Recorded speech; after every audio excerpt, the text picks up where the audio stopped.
Hello Brian, তো নতুন একটা ভিডিও নিয়ে আসলাম আপনাদের সামনে। তো ঘটনা হচ্ছে, আমরা আসছি 5 বিতে আউটডোর ফটোশ্যুট করতে। এটা 2 দিনের ইভেন্ট ছিল একটা আপুর। তো শ্যুট করার জন্য এখানে পার্কে আসছি। আর পার্কের এটা সুন্দর বলতে অল্পটুকু সময় পাইছি, এই জন্য আপুকে বললাম যে পার্কে আসেন। তো পার্কে আসছি আর কি।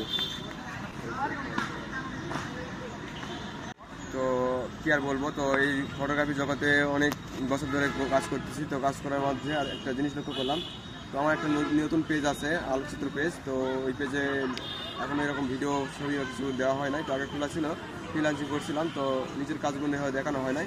তো এখন থেকে যত ইভেন্ট করো ফটো ভিডিও যদি নিতে চান, তাহলে আমার আলোকচিত্র পেজে নক করলেই আমাদের বুকিং করতে পারবেন। তো আমাদের আজকে লোকেশন 5 বিতে 2 দিনের ইভেন্ট। তো আবার একটা ইভেন্ট আছে কালকে। তো আজকে আমরা হলুদের শ্যুট করতে আসছি।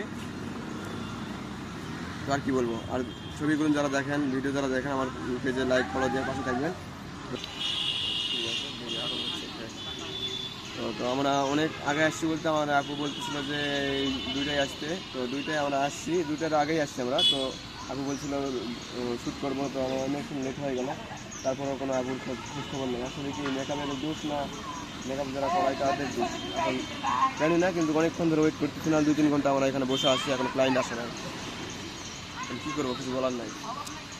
আসলে ফটোগ্রাফারদের এরকম যে একটা হয়রানিতে রাখে যে শ্যুট করবো আর করবো, তো এখানে এসে তো কোনো কার্যকলাপই হচ্ছে না, নিয়ম কানুনও হচ্ছে না, কিছু হচ্ছে না। আমরা আসছি, মনে করি এখানে দাঁড়ায় আছি।